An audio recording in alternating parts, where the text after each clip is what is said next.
Hi friends, welcome to film teller. ഇന്ന് ഞാൻ നിങ്ങൾക്കായി ഒരു വെറൈറ്റി ഹൊറർ ചിത്രം കൊണ്ടുവന്നിട്ടുണ്ട്. അതുകൊണ്ട് തന്നെ നേരിട്ട് വൺ ലൈനറിലേക്ക് പോകാതെ കഥയിലേക്ക് കടക്കാം, അല്ലേ? തുടക്കം നമുക്ക് 2017 പുറത്തിറങ്ങിയ ടെറിഫൈഡ് എന്ന സിനിമയിലോട്ടാകാം.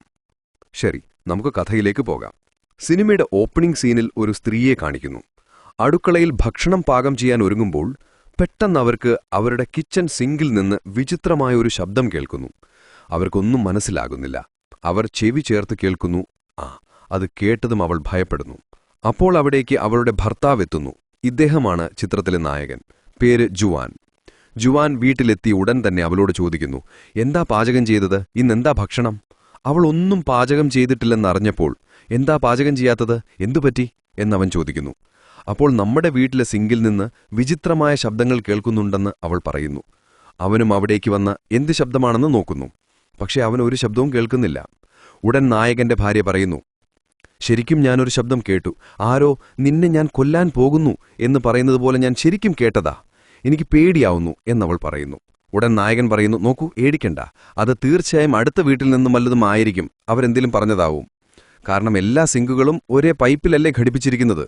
ഒരുപക്ഷെ അവരുടെ സിങ്കിൽ എന്തെങ്കിലും പ്രശ്നങ്ങളുണ്ടായിരിക്കാം. അതുകൊണ്ട് അവരതിലെന്തെങ്കിലും സംസാരിച്ചിരിക്കാം. അതിവിടെയും പ്രതിധ്വനിച്ചിരിക്കാം. അത്രയുണ്ടാവുള്ളൂ, നീ വിഷമിക്കണ്ട, നാളെ നമുക്ക് നോക്കാം, ഓക്കെ എന്ന് പറയുമ്പോൾ ഭാര്യയും, ശരി, പക്ഷെ ഇന്നൊന്നും പാചകം ചെയ്തിട്ടില്ല, സോറി എന്നവൾ പറയുന്നു. അത് സാരമില്ല, ഞാൻ ആകെ ടയർഡാ, നമുക്ക് കിടക്കാം എന്ന് പറഞ്ഞ് അവർ ഉറങ്ങാൻ പോകുന്നു. അങ്ങനെ രാത്രി ഉറങ്ങിക്കൊണ്ടിരിക്കുമ്പോൾ പെട്ടെന്ന് ഭാര്യ എഴുന്നേറ്റ് ഒന്ന് ബാത്റൂമിലേക്ക് പോകുന്നു. അപ്പോൾ നമ്മുടെ നായകന് അടുത്ത ഭിത്തിയിൽ നിന്നെന്തോ തട്ടുന്ന ശബ്ദം കേൾക്കുന്നു. ആ ശബ്ദം കൂടി കൂടി വരുന്നു. നായകന് വല്ലാതെ ദേഷ്യം വരുന്നു. തീർച്ചയായും ആ അടുത്ത വീട്ടുകാരനായിരിക്കും അത് എന്ന് പറഞ്ഞ് അവൻ തിരിച്ചു ഭിത്തിയിൽ തട്ടി, ഡേയ് മിണ്ടാതിരിക്കടാ, ഉറങ്ങണ്ടേ, ഇങ്ങനെ ഇടയ്ക്കിടയ്ക്ക് ശല്യപ്പെടുത്തിക്കൊണ്ടിരിക്കുകയാണല്ലോ എന്ന് അലറി വിളിച്ചിട്ട് വീണ്ടും ഉറങ്ങുന്നു. പക്ഷെ കുറച്ചു കഴിഞ്ഞ് വീണ്ടും ശബ്ദം കേൾക്കുന്നു. ഇത് കാരണം വല്ലാതെ ദേഷ്യം വന്ന നായകൻ വല്ലാതെ ദേഷ്യത്തിൽ എഴുന്നേറ്റ് പുറത്തേക്ക് പോകുന്നു. അങ്ങനെ അവൻ അടുത്ത വീട്ടിലേക്ക് പോകുന്നു. അവരുടെ കോളിംഗ് ബെൽ അടിച്ച്, ഡേ പുറത്തേക്ക് വാടാ, എന്തിനാടാ നീ ഇങ്ങനെ ബഹളം വെക്കുന്നത്, ഞങ്ങൾക്ക് ഉറങ്ങണ്ടേ എന്ന് അലറി വിളിച്ചുകൊണ്ടിരിക്കുന്നു. പക്ഷേ എതിർവശത്തുള്ള വീടിന്റെ വാതിൽ കുറച്ചു നേരത്തേക്ക് തുറന്നില്ല. എന്നാൽ കുറച്ചു കഴിഞ്ഞ് തുറക്കുന്നു. തുറന്നപ്പോൾ അകത്ത് ആരുമില്ലെന്ന് തോന്നുന്നു. ഉടൻ, ശരി, നിന്നെ രാവിലെ കാണാം എന്ന് പറഞ്ഞ് നമ്മുടെ നായകൻ ദേഷ്യത്തിൽ വീട്ടിലേക്ക് തിരികെ വരുന്നു. അങ്ങനെ വീട്ടിലേക്ക് വരുമ്പോഴാണ് അവൻ അറിയുന്നത്, ആ തട്ടുന്ന ശബ്ദം അടുത്ത വീട്ടിൽ നിന്ന് വന്നതല്ല, അവന്റെ വീടിന്റെ ബാത്റൂമിൽ നിന്നാണ് വരുന്നത്. അവന്റെ വീട്ടിൽ എന്തായിരിക്കും സംഭവിച്ചത് എന്നറിയാൻ പതിയെ ബാത്റൂമിന്റെ വാതിൽ തുറക്കുന്നു. അത് കണ്ടതും അവൻ ആകെ ഞെട്ടിതെറിച്ച് നിന്നുപോകുന്നു. അവന്റെ ഭാര്യ എന്തൊരു അമാനുഷിക ശക്തിയാലാണോ എന്നറിയില്ല, അവന്റെ ഭാര്യ എയറിൽ നിൽക്കുകയാണ്. എന്നിട്ട് അവളെ ആരോ ഒരു അദൃശ്യ ശക്തി അവിടെയും ഇവിടെയും എടുത്തെറിഞ്ഞ് ക്രൂരമായി ആക്രമിച്ചുകൊണ്ടിരിക്കുന്നു. ഈ സീനെല്ലാം കണ്ട് ഞെട്ടിത്തെറിച്ച് നിന്ന് അവന്റെ മനോനില വീണ്ടെടുത്ത് അതിനുശേഷം അവന്റെ ഭാര്യയെ പിടിക്കാൻ ശ്രമിക്കുന്നു. പക്ഷെ കഴിയുന്നില്ല. ആ സ്ഥലം മുഴുവൻ രക്തം തെറിക്കുന്നു, അവന്റെ മുഖത്തും തെറിക്കുന്നു. അതോടെ രംഗം അവിടെ കട്ടാവുന്നു. അടുത്ത സീനിൽ നായകനെ കാണാനായി 3 പേർ വന്നിട്ടുണ്ട്. ഒരാൾ ഫോറൻസിക് സയന്റിസ്റ്റ്, മറ്റൊരാൾ ഈ അമാനുഷിക സംഭവങ്ങളെക്കുറിച്ച് അന്വേഷിക്കുന്ന ഒരുവൻ. ഈ സ്ത്രീയാണ് പ്രൊഫസർ. അവരും ഇതുപോലെയുള്ള പാരനോമൽ ആക്ടിവിറ്റിയെക്കുറിച്ച് പഠിക്കുന്ന ഒരു പ്രൊഫസറാണ്. ഈ 3 പേരും നമ്മുടെ നായകനെ ചോദ്യം ചെയ്യാനാണ് വന്നിരിക്കുന്നത്. എന്തിനാണെന്നാൽ നമ്മുടെ നായകൻ തീർച്ചയായും അവന്റെ ഭാര്യയെ കൊന്നിട്ടുണ്ടാവില്ല. അപ്പോൾ ഇതിന് പിന്നിൽ മറ്റെന്തെങ്കിലും ഉണ്ടോ എന്നറിയാനാണ് അവർ വന്നിരിക്കുന്നത്. അതുകൊണ്ട് നായകനോട് ചോദിക്കുന്നു, മോനെ, തീർച്ചയായും നീ നിന്റെ ഭാര്യയെ കൊന്നിട്ടുണ്ടാവില്ല. അപ്പോൾ നിന്റെ ഭാര്യയ്ക്ക് അങ്ങനെ സംഭവിക്കുന്നതിന് മുൻപ് വിചിത്രമായ എന്തെങ്കിലും അടുത്തിടെ സംഭവിച്ചിരുന്നോ എന്ന് ചോദിക്കുന്നു. ഉടൻ നമ്മുടെ നായകനും കുറച്ച് ആലോചിച്ച് നോക്കിയിട്ട്, വിചിത്രമായ എന്താ സംഭവിച്ചത്? ഈ അടുത്ത വീട്ടിൽ ഒരാളുണ്ട്, അവന്റെ പേരാണോ വോൾട്ടർ. അവൻ എപ്പോഴും കുറച്ച് വിചിത്രമായി പെരുമാറുന്ന ഒരുത്തനായിരുന്നു. അതുകൊണ്ട് തീർച്ചയായും എനിക്ക് അവനെയാണ് സംശയം എന്ന് പറയുന്നു. അങ്ങനെ നിന്റെ അടുത്ത വീട്ടുകാരൻ എന്താ പറഞ്ഞത് എന്ന് ചോദിക്കുമ്പോൾ, അവന്റെ വീട്ടിൽ നിന്നും വിചിത്രമായ പല ശബ്ദങ്ങൾ കേൾക്കും, അതെന്റെ വീട്ടിൽ ഇടയ്ക്കിടെ കേൾക്കും, അതുകൊണ്ട് അവനായിരിക്കും ഇതിന് കാരണം എന്ന് ഞാൻ കരുതുന്നു എന്ന് പറയുമ്പോൾ ഈ പ്രൊഫസർ അമ്പരിക്കുന്നു. അതായത് ഈ ലേഡി, അവരാണ് പ്രൊഫസർ. എന്താ മോനെ നീ പറയുന്നത്, അവന്റെ പേരെന്താ എന്ന് ചോദിച്ചപ്പോൾ നമ്മുടെ നായകനും വോൾട്ടർ എന്ന് പറയുന്നു. അപ്പോഴാണ് ആ പ്രൊഫസർക്ക് ഒന്ന് ഓർമ്മ വരുന്നത്. വോൾട്ടർ കുറച്ചുകാലം മുൻപ് ഇവരെ നിരന്തരം കോൾ ചെയ്തിരുന്നു. ഇപ്പോഴാണ് വോൾട്ടറിനെ നമുക്ക് കാണിച്ചു തരുന്നത്. അങ്ങനെ യഥാർത്ഥത്തിൽ ഈ വോൾട്ടർ വീട്ടിൽ ഒറ്റയ്ക്ക് താമസിക്കുകയാണ്. കുറച്ചുകാലമായി ഈ വോൾട്ടറിന് അവന്റെ വീട്ടിൽ ആരോ ഉണ്ടെന്ന് തോന്നുന്നു. അതുകൊണ്ട് അവൻ എന്ത് ചെയ്തു എന്ന് വെച്ചാൽ, ഇതേക്കുറിച്ച് അറിയിക്കാൻ വേണ്ടി പാരനോർമൽ ആക്ടിവിറ്റിയിൽ റിസർച്ച് ചെയ്യുന്ന ഈ പ്രൊഫസറെ വിളിച്ചിരുന്നു. അങ്ങനെ വിളിച്ചപ്പോൾ പ്രൊഫസറുടെ അസിസ്റ്റന്റാണ് ഫോൺ എടുത്തത്. ഫോണെടുത്ത്, നാളെ വിളിക്കൂ, പ്രൊഫസർ പുറത്തു പോയിരിക്കുകയാണ് എന്ന് പറയുന്നു. വാൾട്ടറും ചിന്തിക്കുന്നു, ഇനി ഇത് ആരോടാണ് പറയുക? ഒരുപക്ഷെ ഇതിന്റെ തോന്നലാണോ എന്ന് എനിക്കറിയില്ലല്ലോ എന്ന ഭയത്തിൽ അന്നത്തെ ദിവസം അവൻ അവന്റെ റൂമിൽ തന്നെ ഉറങ്ങാൻ കിടക്കുകയാണ്. അപ്പോഴും അവന്റെ വീട്ടിൽ ആരോ ഉള്ളതായി അവന് വീണ്ടും തോന്നും. അതുകൊണ്ട് അവന് ശരിക്കും ഉറങ്ങാൻ കഴിയുന്നില്ല. അതുകൊണ്ട് തന്നെ എപ്പോഴും ഉറക്ക ഗുളിക എടുത്തുറങ്ങേണ്ട അവസ്ഥ വരുന്നു. അങ്ങനെ ഒരു ദിവസം ഗുളിക കഴിച്ചു പേടിയോടെ കിടന്നുറങ്ങുമ്പോൾ വീണ്ടും അവന്റെ കട്ടിലിന് താഴെ നിന്ന് ആരോ അവനെ വിളിച്ചുണർത്തുന്നു. ഭയന്നുപോയ അവൻ വേഗത്തിൽ കട്ടിലിന് താഴേക്ക് നോക്കുമ്പോൾ ആരുമില്ല. പക്ഷെ അപ്പോഴാണ് നമുക്ക് കാണിക്കുന്നത് യഥാർത്ഥത്തിൽ താഴെ എന്തോ ഒരു ജീവിയുണ്ടെന്ന് തോന്നുന്നു. ഭയങ്കരമായിരിക്കും. ആ സമയത്ത് പെട്ടെന്ന് കറണ്ടും പോകുന്നു. അപ്പോൾ അവൻ ഇതിനകം പേടിച്ചു പോയിരിക്കുന്നു. അതുകൊണ്ട് ലൈറ്റ് ഓൺ ചെയ്യാൻ ശ്രമിക്കുന്നു. കഴിയുന്നില്ല. ഉടൻ അത് ഊരിയെടുത്ത് താഴെ ഒരു പ്ലഗ് പോയിന്റ് ഉള്ളത് അവൻ ഓർക്കുന്നു. അതിൽ കുത്തി ലൈറ്റ് ഓൺ ചെയ്യുന്നു. അങ്ങനെ ഓൺ ചെയ്തതും വീടിനുള്ളിൽ നിന്ന് ആരോ ഓടുന്നത് പോലെയുള്ള ശബ്ദം കേൾക്കുന്നു. ഇത് കേട്ട് പേടിച്ചവൻ പുതപ്പെല്ലാം എടുത്ത് മുഖത്തു മൂടി ദൈവമേ രക്ഷിക്കൂ രക്ഷിക്കൂ എന്ന് പ്രാർത്ഥിച്ചുകൊണ്ടിരിക്കുന്നു. അപ്പോൾ പെട്ടെന്നൊരു കൈ അവനെ പിടിക്കാൻ വരുന്നത് പോലെ വരുന്നു. അങ്ങനെ ആ സീൻ അവിടെ വെച്ച് കട്ടാവുന്നു. അടുത്ത ദിവസം രാവിലെ അവൻ എഴുന്നേറ്റ് നോക്കുമ്പോൾ അവന്റെ വീട് മുഴുവൻ താറുമാറായി കിടക്കുന്നു. ഉടൻ വീണ്ടും ആ പ്രൊഫസറെ വിളിക്കുന്നു. പക്ഷെ ഇപ്പോഴും അസിസ്റ്റന്റാണ് ഫോൺ എടുക്കുന്നത്. അവൻ അസിസ്റ്റന്റിനോട് എല്ലാം പറയുന്നു. എന്റെ വീട്ടിൽ ശരിക്കും എന്തോ ഉണ്ട്. ഞാനും ഒരു നിഴലാണെന്ന് കരുതി. പക്ഷെ അത് നിഴലല്ല, അതിനപ്പുറം ആരോ ഉണ്ട് എന്ന് പറയുന്നു. പക്ഷെ അസിസ്റ്റന്റ് അപ്പോഴും ശാന്തമായി പറയുന്നു, നോക്കൂ, പ്രൊഫസർ പുറത്തു പോയിരിക്കുകയാണ്. മാത്രമല്ല, നിങ്ങൾ പറയുന്നത് കേട്ടിട്ട് വിശ്വസിക്കാൻ കഴിയുന്നില്ല. നിങ്ങളുടെ കൈവശം എന്തെങ്കിലും തെളിവുണ്ടെങ്കിൽ അത് കൊണ്ടുവരൂ, എന്നിട്ട് നോക്കാം എന്ന് പറഞ്ഞ് ഫോൺ കട്ട് ചെയ്യുന്നു. അവൻ അന്ന് ഓഫീസിൽ നിന്നും വീട്ടിലേക്ക് തിരിച്ചു വന്നിട്ടും വീട്ടിൽ കയറാതെ ഭയന്ന് ആ വീടിന് മുൻപിൽ തന്നെ അങ്ങനെ നോക്കി നിൽക്കുകയാണ്. അപ്പോഴാണ് അങ്ങോട്ടേക്ക് നമ്മുടെ നായകൻ നടന്നു വരുന്നത്. എന്നിട്ട് നായകൻ അവനോട് ചോദിക്കുന്നു, ഇന്നലെ നിങ്ങളുടെ വീട്ടിൽ നിന്ന് എന്തോ ശബ്ദം കേട്ടല്ലോ. എന്താ ശബ്ദം? ഞങ്ങൾക്ക് മര്യാദയ്ക്ക് ഉറങ്ങാൻ പോലും കഴിഞ്ഞില്ലല്ലോ എന്ന് പറയുന്നു. എന്നാൽ വാൾട്ടർ എന്തെങ്കിലും പറഞ്ഞ് അവിടെ നിന്നും ഒഴിഞ്ഞു മാറാനായി ശ്രമിക്കുന്നു. എന്റെ വീട്ടിലൊരു ചെറിയ മെയിൻ്റനൻസ് പണി നടക്കുന്നുണ്ട്, അതുകൊണ്ടാണ് ശബ്ദം വന്നത് എന്ന് പറഞ്ഞ് ഒഴിഞ്ഞു മാറി നേരെ വീട്ടിലേക്ക് പോകുന്നു. അവനൊരു പുതിയ ക്യാമറ വാങ്ങിക്കൊണ്ടുവന്നിട്ടുണ്ട്. കാരണം അവന് ചുറ്റും ആ റൂമിൽ എന്താണ് നടക്കുന്നത് എന്ന് അവനെ അറിയണമായിരുന്നു. കൂടാതെ പ്രൊഫസർ എന്തെങ്കിലും തെളിവുണ്ടോ എന്നുകൂടി ചോദിച്ചിരുന്നില്ലേ? അപ്പോൾ ശരിക്കും ഈ വീട്ടിൽ ആരെങ്കിലും ഉണ്ടോ? അവനെ ആരെങ്കിലും ശല്യപ്പെടുത്തുന്നുണ്ടോ? അതോ അവന്റെ തോന്നൽ മാത്രമാണോ എന്ന് കണ്ടെത്താനായി അവൻ ഉറങ്ങുന്നതിന് മുൻപ് ക്യാമറയും ഓൺ ചെയ്ത് സെറ്റ് ചെയ്തിട്ട് ഉറങ്ങുന്നു. അങ്ങനെ ഉറങ്ങിക്കൊണ്ടിരിക്കുമ്പോൾ പെട്ടെന്ന് പാതിരാത്രിയിൽ എന്തോ ശബ്ദം കേട്ട് ഞെട്ടിയുണരുന്നു. എന്താണെന്ന് നോക്കുമ്പോൾ അവന്റെ ക്യാമറ താഴെ വീണ് കിടക്കുന്നുണ്ടാകും. ഉടൻ പേടിയോടെ ക്യാമറയുടെ അടുത്തേക്ക് നോക്കുമ്പോൾ പിന്നിൽ ജനലിന്റെ അടുത്ത് ഒരു നിഴൽ കാണുന്നു. ഭയന്നു പോയ അവൻ വേഗത്തിൽ ലൈറ്റിടുമ്പോൾ ആ നിഴൽ അപ്രത്യക്ഷമാകും. ശരി, ഇത് തോന്നലായിരിക്കണം, ആ ക്യാമറ എടുത്ത് നോക്കാമല്ലോ എന്ന് കരുതി വേഗത്തിൽ ക്യാമറ എടുത്തത് റിവൈൻഡ് ചെയ്തു നോക്കുമ്പോൾ അവന്റെ അടുത്ത് എന്തോ ഒരു ജീവി നിന്ന് അവനെ തന്നെ തുറിച്ചു നോക്കിക്കൊണ്ടിരിക്കുന്നുണ്ടാകും. അവൻ അത് കണ്ട് പേടിച്ചു പോകുന്നു. ഉടൻ ആ ജീവി എവിടെ പോയെന്ന് ക്യാമറ ഓടിച്ചു നോക്കുമ്പോൾ അതടുത്തുള്ള അലമാരയിലേക്കാണ് പോയിരിക്കുന്നത്. അത് കൂടിക്കണ്ടതും ജീവൻ പോകുന്നത് പോലെ തോന്നുന്നു അവനെ. ഉടൻ ആ അലമാരയിലേക്ക് നോക്കി അവന്റെ കയ്യിലുണ്ടായിരുന്ന തോക്കെടുത്ത് വേഗത്തിൽ അലമാര തുറന്നു നോക്കുമ്പോൾ അകത്താരുമില്ല. ഉടൻ എന്താ ഇത് എന്നാ ജീവി എവിടെ പോയി, എവിടെ നിന്നാണ് ആ ജീവി വന്നത് എന്ന് വീണ്ടും അത് തുറന്നു നോക്കുമ്പോൾ ആ ജീവി അവന്റെ കട്ടിലിന്റെ അടിയിൽ നിന്നാണ് വന്നിരിക്കുന്നത് എന്ന് ക്യാമറ നോക്കി അവൻ മനസ്സിലാക്കുന്നു. ഇതവൻ പേടിയോടെ നോക്കിക്കൊണ്ടിരിക്കുമ്പോൾ പിന്നിൽ ആ അലമാര തുറന്ന അകത്തുനിന്ന് ആ ജീവി പതിയെ വരുന്നു. അവനും അത് പിസ്റ്റളിന്റെ റിഫ്ലക്ഷനിൽ കാണുന്നു. അത് തന്നെ ആക്രമിക്കുന്നതിന് മുൻപ് എനിക്കതിനെ വെടിവെക്കണമെന്ന് കരുതി തോക്കെടുക്കാൻ പോകുന്നു. എന്നാൽ അപ്പോഴേക്കും ആ ജീവി തോക്കിൽ പിടുത്തമിട്ടിരിക്കും. അവനും ആ ജീവിയും ഫലം പ്രയോഗിക്കുന്നു. അവസാനം ഒരു അലർച്ച കേൾക്കുന്നു. അങ്ങനെ രംഗം അവിടെ വെച്ച് കട്ട് ചെയ്യുന്നു. അടുത്ത ദിവസമാകുന്നു. അപ്പോൾ ആ വോൾട്ടറിന്റെ വീടിനുള്ളിലേക്ക് ഒരു കുട്ടിയുടെ പന്ത് വീഴുന്നു. ഉടൻ ആ കുട്ടി വേഗത്തിൽ പന്തെടുക്കാൻ വരുന്നു. അപ്പോൾ ആ വീടിനുള്ളിലെ ഒരു ടാപ്പിൽ നിന്ന് വെള്ളം വന്നുകൊണ്ടിരിക്കുന്നത് ആ കുട്ടി കാണുന്നു. കുറച്ച് വെള്ളം കുടിച്ച് പന്തെടുക്കാമെന്ന് പറഞ്ഞ് വെള്ളം കുടിച്ചുകൊണ്ടിരിക്കുന്നു. ഇത് വാൾട്ടർ ആ മുറിയിൽ നിന്ന് കാണുന്നു. അവൻ അവിടെ നിന്നും ഉറക്കെ വിളിച്ചു പറയുന്നു, ഒന്നും പറയാതെ ഇവിടെ നിന്ന് ഓടിപ്പോവൂ, ആ വെള്ളം കുടിക്കരുത് എന്ന് അലറുന്നുണ്ട്.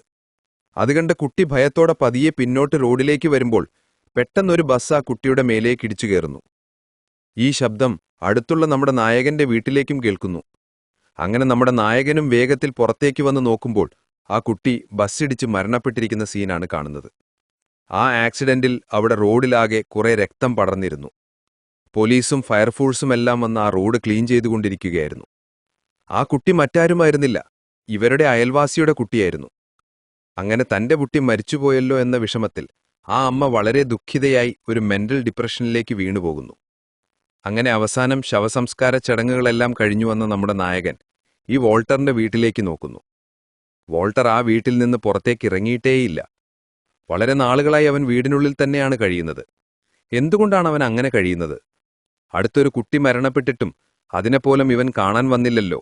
അങ്ങനെ എന്താണ് ചെയ്തുകൊണ്ടിരിക്കുന്നത് എന്നൊരു സംശയത്തോടെ ആ വീടിനെ നോക്കുന്നു. അടുത്ത സീനിൽ മറ്റൊരു വ്യക്തിയെ കാണിക്കുന്നു. ഇദ്ദേഹം മറ്റാരുമല്ല, ഫോറൻസിക്സ് എക്സ്പെർട്ടാണെന്ന് പറഞ്ഞിരുന്നോ തുടക്കത്തിലെ രംഗത്തിൽ.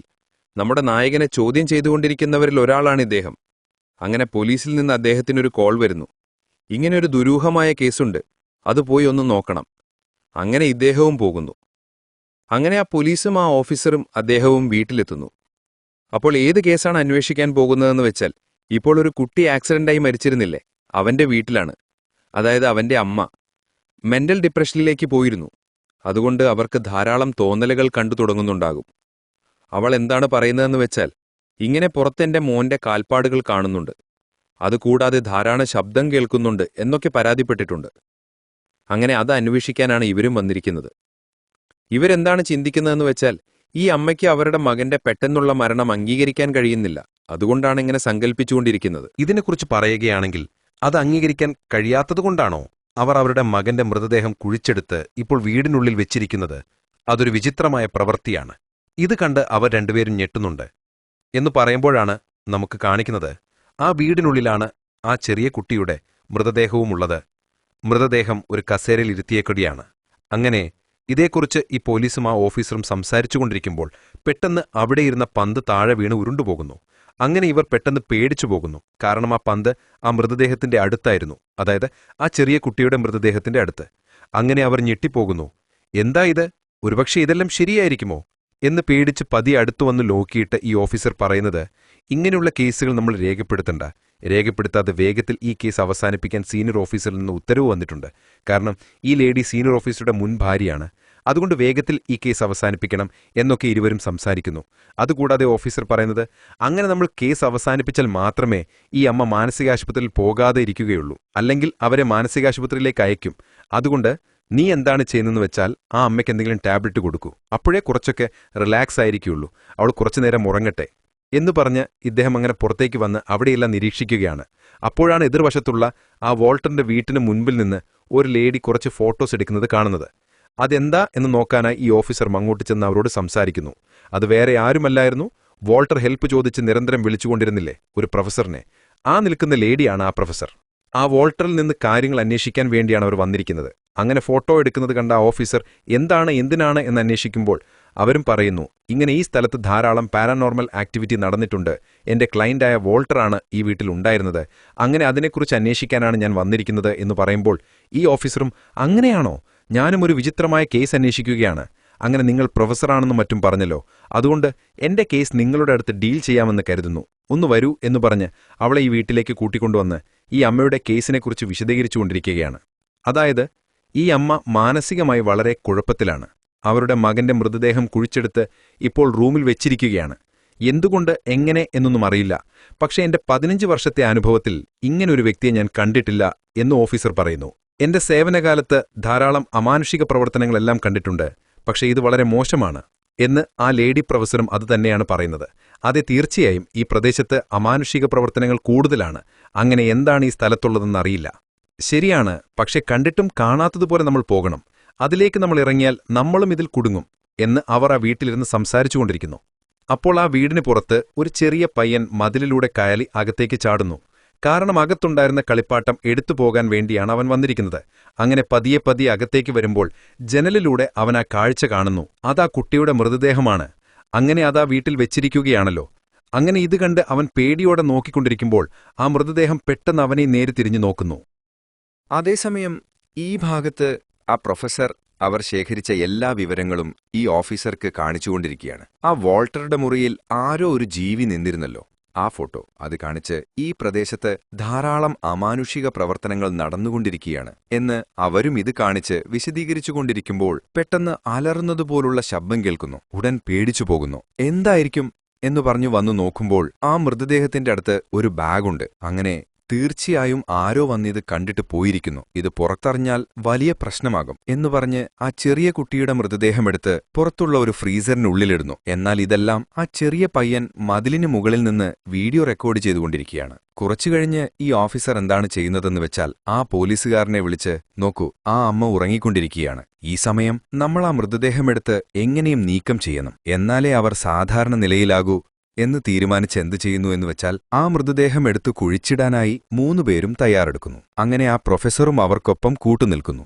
കാരണം ഇതിനെല്ലാം കാരണം അവിടെ നടക്കുന്ന പാരനോമൽ ആക്ടിവിറ്റി അത് കണ്ടെത്താൻ വേണ്ടിയാണ് അവർ ഇവരോടൊപ്പം ചേരുന്നത്. അങ്ങനെ ഈ മൃതദേഹം എടുത്തു പോകാനായി നോക്കുമ്പോൾ പെട്ടെന്ന് ആ ഫ്രിഡ്ജ് അനങ്ങുന്നു. അവർ ഭയന്നുപോകുന്നു. ആ സീൻ അവിടെ വെച്ച് കട്ട് ചെയ്യുന്നു. ഇപ്പോൾ ഇതുവരെ സംഭവിച്ചതെന്തെന്ന് ഇതെല്ലാം നമ്മുടെ നായകനോട് ഈ 3 പേരും വിശദീകരിച്ച് അവർ ഒരു നോട്ടീസ് കാണിച്ച്, ഇങ്ങനെ നിങ്ങൾ താമസിക്കുന്ന പ്രദേശത്ത് എന്തോ ഒരു വലിയ ക്രൂരമായ അമാനുഷിക പ്രവർത്തനം നടന്നുകൊണ്ടിരിക്കുകയാണ്. അത് കണ്ടെത്താൻ തീർച്ചയായും നിങ്ങളുടെ വീടും ഞങ്ങൾ ഉപയോഗിക്കേണ്ട സാഹചര്യം വരും. അതിനുവേണ്ടിയാണ്, നിങ്ങളുടെ മുൻകൂട്ടിയുള്ള അനുമതി വാങ്ങാൻ വേണ്ടിയാണ് നിങ്ങളെ ഇവിടെ വിളിച്ച് ചോദ്യം ചെയ്തുകൊണ്ടിരിക്കുന്നത് എന്നൊക്കെ വിശദീകരിച്ചുകൊണ്ടിരിക്കുന്നു. അങ്ങനെ തുടക്കത്തിലെ രംഗത്തിൽ കണ്ടല്ലോ, ആ സീനായിരുന്നു ഇത്. നമ്മുടെ നായകൻ എന്തെങ്കിലും ചെയ്യൂ എന്ന് പറഞ്ഞ് അത് ഒപ്പിട്ടുകൊടുക്കുന്നു. ഇപ്പോഴങ്ങനെ ആ രാത്രി തന്നെ ഇവർ ആ പ്രദേശത്ത് പോയി അന്വേഷിക്കാൻ തീരുമാനിക്കുന്നു. അങ്ങനെ 2 ടീമായി പിരിയുന്നു. ആദ്യത്തെ ടീമിൽ ഈ ഓഫീസറും ഈ പോലീസും ആ സ്ത്രീയുടെ വീട്ടിലേക്ക് പോകുന്നു. അവിടെ നോക്കുമ്പോൾ വൈദ്യുതിയില്ല. അവർ കുറേ നാളായി കറണ്ട് ബില്ല് അടയ്ക്കാത്തതുകൊണ്ട് അവർ അത് വിച്ഛേദിച്ചതായി മനസ്സിലാക്കുന്നു. അതേസമയം ആ സ്ത്രീയുണ്ടല്ലോ, ആ പ്രൊഫസർ സ്ത്രീ, അവരെന്താണ് ചെയ്യുന്നതെന്ന് വെച്ചാൽ ഈ പ്രദേശത്ത് ഏതു തരത്തിലുള്ള ഭൂതമാണുള്ളതെന്ന് കണ്ടെത്താൻ വേണ്ടി എന്തൊക്കെയോ ഉപകരണങ്ങൾ സജ്ജീകരിക്കുന്നു. അതേസമയം ഈ സൈഡിൽ പോലീസും ഫോറൻസിക് ഓഫീസറും ഈ വീട്ടിൽ അന്വേഷിച്ചുകൊണ്ടിരിക്കുകയാണ്. അപ്പോൾ പോലീസ് പറയുന്നു, സർ, നമ്മൾ വേണമെങ്കിൽ കറണ്ട് ബില്ല് അടിച്ചിട്ട് നാളെ വന്ന് അന്വേഷിച്ചാലോ എന്ന് ചോദിക്കുമ്പോൾ, അയ്യോ മണ്ട, ഇരുട്ടായിരിക്കുമ്പോഴല്ലേ പ്രേതങ്ങൾക്കിഷ്ടം. വെളിച്ചമുള്ളതിനേക്കാൾ ഇരുട്ടായിരിക്കുമ്പോഴാണ് പ്രേതങ്ങൾ എത്രത്തോളം ഇവിടെ വ്യാപിച്ചിരിക്കുന്നുവെന്ന് നമുക്ക് കാണാൻ കഴിയൂ എന്ന് പറഞ്ഞ് UV റേഡിയേഷൻ ലൈറ്റ് അടിച്ച് ചുമരിൽ അടിച്ചു നോക്കിക്കൊണ്ടിരിക്കുന്നു. അങ്ങനെ അന്വേഷിച്ചുകൊണ്ട് അടുക്കളയിലേക്ക് വരുമ്പോൾ അവിടെ കത്തി, സ്പൂണുമെല്ലാം ഉണ്ടല്ലോ. അതെല്ലാം കബോർഡിൽ ഒട്ടിപ്പിടിച്ചിരിക്കുന്നതായി കാണുന്നു. കണ്ടോ, ഞാൻ പറഞ്ഞില്ലേ, ഇരുട്ടായിരിക്കുമ്പോഴല്ലേ പ്രേതങ്ങൾക്കിഷ്ടം എന്നിയാൾ ആ കത്തികളെല്ലാം തൊട്ടുകൊണ്ടിരിക്കുമ്പോൾ പെട്ടെന്ന് ഒരു കത്തി മുകളിൽ നിന്ന് താഴെ വീഴുന്നു. താഴെ വീഴുക മാത്രമല്ല, ആ കത്തി അയാളുടെ കൈയിൽ തനിയെ തെറിച്ച് കയറുന്നു. കൈ അവിടെ കുടുങ്ങിപ്പോകുന്നു. അങ്ങനെ അയാൾ അലറുന്നു. പേടിച്ചുപോയ ഇയാൾ രക്ഷിക്കൂ എന്നലറുമ്പോൾ ഉടൻ അവനും തോക്കെടുത്ത് തയ്യാറാകുന്നു. അയ്യോ, നീ തോക്കെടുക്കുകയാണോടാ എന്ന് ചോദിച്ചപ്പോൾ, ഈ അലമാരയ്ക്കുള്ളിൽ ആരോ ഉണ്ടെന്ന് തോന്നുന്നു, അവരാണ് നിന്റെ കൈ പിടിച്ചു വലിക്കുന്നത് എന്ന് പറഞ്ഞപ്പോൾ, പോടാ എന്ന് പറഞ്ഞിട്ട് ഇയാളും വേഗത്തിൽ അവന്റെ കൈ കത്തിയിൽ നിന്ന് എടുക്കുന്നു. പക്ഷെ രക്തം ഭയങ്കരമായി വരുന്നു. വേഗത്തിൽ മുറിവ് പറ്റിയ കൈ ചുറ്റിക്കെട്ടുന്നു. അപ്പോൾ ആ മുറിയിലുണ്ടായിരുന്ന സാധനങ്ങളെല്ലാം സ്വയം താഴെ വീഴുന്നു. ഇത് കണ്ട് അവർക്ക് വലിയ ആശ്ചര്യമൊന്നും തോന്നിയില്ല. കാരണം അവർക്ക് ഇതിനകം അറിയാമായിരുന്നല്ലോ, ഈ പ്രദേശത്ത് എന്തോ ഒരു വലിയ അമാനുഷിക പ്രവർത്തനം നടന്നുകൊണ്ടിരിക്കുകയാണെന്ന്. അങ്ങനെ ആ പോലീസുകാരൻ അടുത്തത് എന്ത് ചെയ്യുന്നുവെന്ന് വെച്ചാൽ ആ ഫോറൻസിക് ഓഫീസറെ വിളിക്കുന്നു. കാരണം അദ്ദേഹം അടുത്ത വീട്ടിൽ സെർച്ച് ചെയ്തുകൊണ്ടിരിക്കുകയാണല്ലോ.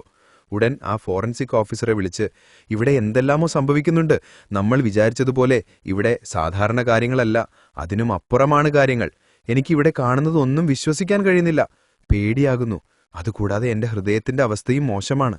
എനിക്കിവിടെ നിൽക്കാൻ കഴിയില്ല എന്ന് സംസാരിച്ചു കൊണ്ടിരിക്കുമ്പോൾ എതിർവശത്തുള്ള വീട്ടിൽ ആ ഫോറൻസിക് ഓഫീസർ ജനലിലൂടെ അങ്ങോട്ടേക്ക് നോക്കുന്നു.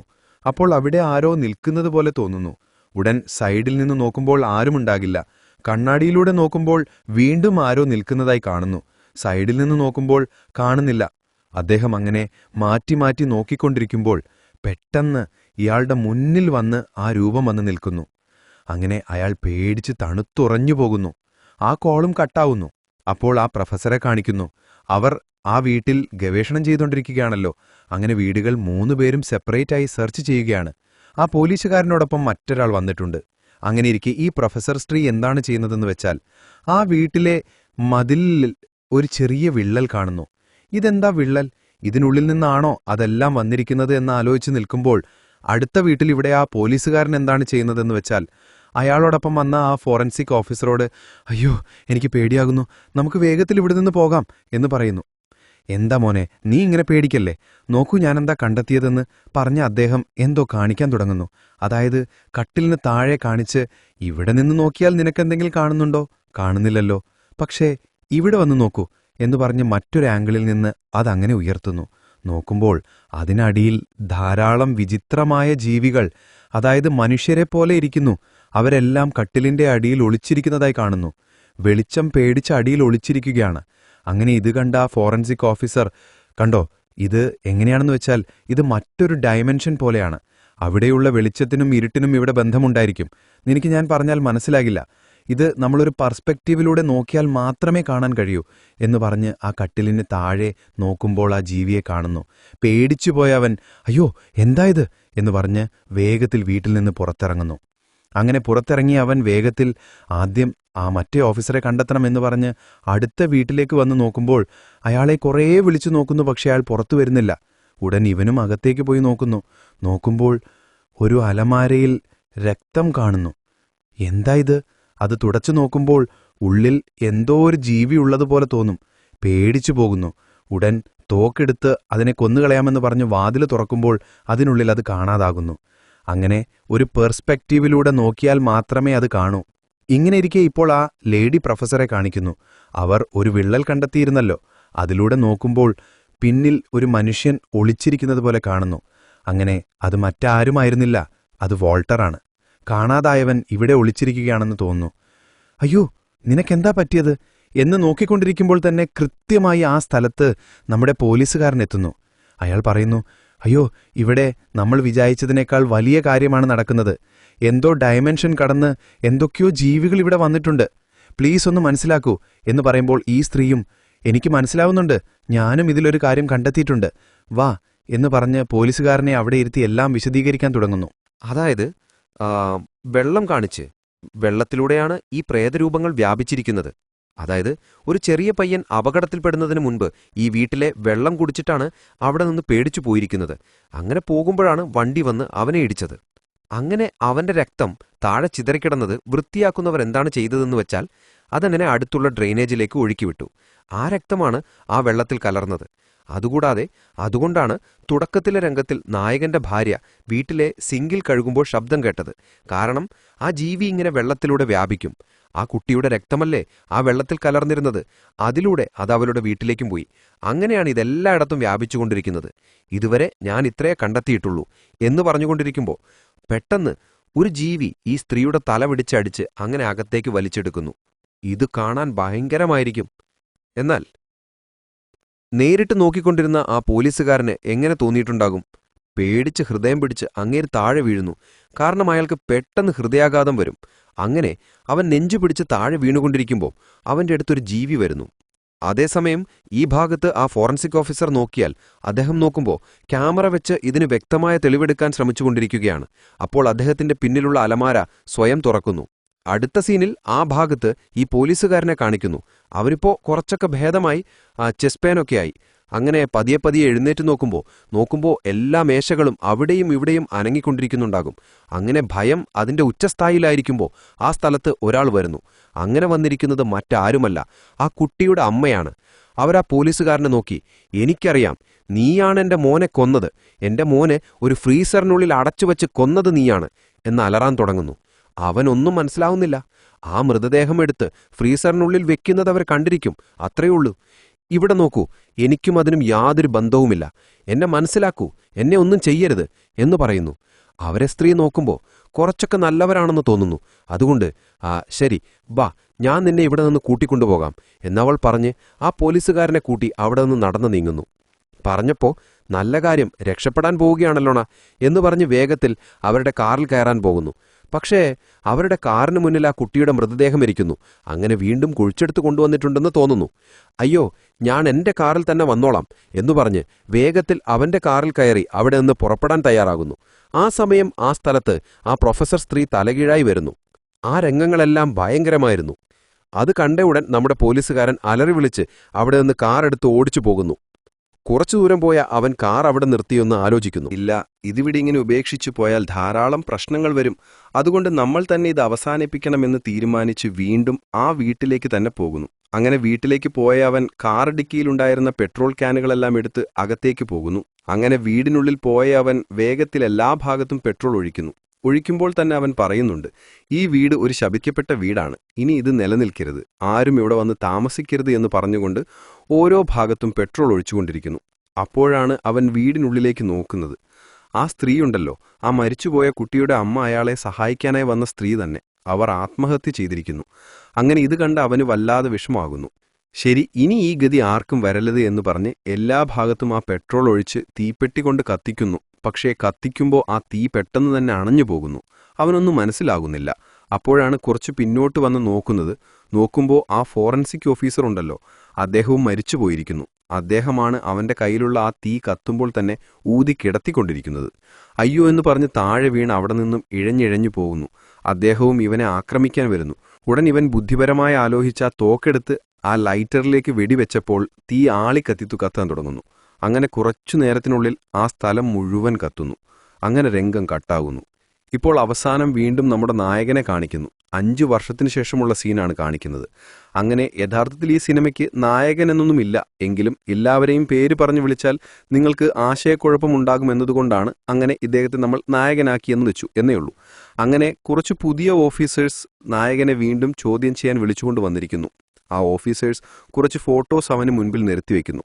അത് ആരുടെയെല്ലാം ഫോട്ടോകളാണ് വെച്ചിരിക്കുന്നതെന്ന് വെച്ചാൽ ആ പ്രൊഫസർ സ്ത്രീയുടെ ഫോട്ടോ, അതിനുശേഷം ആ ഇൻവെസ്റ്റിഗേഷൻ ഓഫീസറുടെ ഫോട്ടോ, അതിനുശേഷം ആ ഫോറൻസിക് ഓഫീസർ 3 പേരുടെയും ഫോട്ടോ വെച്ച് ഇവരെക്കുറിച്ച് നിങ്ങൾക്കറിയാമോ എന്ന് ചോദിക്കാൻ തുടങ്ങുമ്പോൾ നമ്മുടെ നായകനും ഇത് നോക്കിയിട്ട് വീണ്ടും ആദ്യം മുതലാണോ എന്ന മട്ടിൽ ഇല്ലല്ലോ എന്ന് പറയുന്നു. ആ സമയത്ത് അവന്റെ പിന്നിൽ എന്തോ കാണുന്നു. ഉടൻ പിന്നിൽ നോക്കൂ, ആരോ ഉണ്ടെന്ന് പറയും പോലെ ഇവരും പിന്നിലേക്ക് തിരിഞ്ഞു നോക്കുമ്പോൾ പ്രകാശമുള്ള ലൈറ്റ് പ്രതിഫലിച്ചുകൊണ്ടിരിക്കുന്നു. അവിടെ ഒന്നുമില്ലല്ലോ എന്ന് അവർ പറയുമ്പോൾ അപ്പോഴാണ് അവർ നിരത്തിവെച്ച ആ ഒരു ഫോട്ടോ എടുത്ത് കാണിക്കുന്നത്. ആ ഫോട്ടോയിലും പ്രകാശമുള്ള ലൈറ്റിന്റെ മുന്നിലാണ് ആ വയസ്സായ ഓഫീസറും ഇരിക്കുന്നത്. ഉടൻ ഇവർ വീണ്ടും പതിയെ അങ്ങോട്ടേക്ക് തിരിയുന്നു. അപ്പോൾ അവിടെയുള്ള കസേരകളെല്ലാം അനങ്ങാൻ തുടങ്ങുന്നു. അതങ്ങനെ ഇവരുടെ മേലേക്ക് വന്ന് അടിക്കുന്നത് പോലെ കാണിച്ച് ഈ സിനിമയും അവിടെ അവസാനിക്കുന്നു. കൂട്ടുകാരെ, ഈ സിനിമയിൽ ഭയങ്കരമായ കഥയോ ലോജിക്കോ ഒന്നുമില്ല. ഒരു ഡിഫറൻറ്റ് പെർസ്പെക്റ്റീവിൽ നമുക്കൊരു ചെറിയ വെറൈറ്റി ഫിലിം. ഹൊറർ എന്ന് പറഞ്ഞ് തനി ക്ലീഷേ സീനുകൾ കാണിക്കാതെ ഒരു ഡിഫറൻറ്റ് ആംഗിളിൽ ചെയ്തിരിക്കുന്ന ഒരു കുഞ്ഞൻ പടം. ഇഷ്ടമായെങ്കിൽ ലൈക്ക് അടിക്കുക, സബ്സ്ക്രൈബ് ചെയ്ത് കൂടെ കൂട്ടുക. വീണ്ടും ഒരു വെറൈറ്റി ഫിലിമുമായി അടുത്ത ദിവസം കാണാം. ബൈ.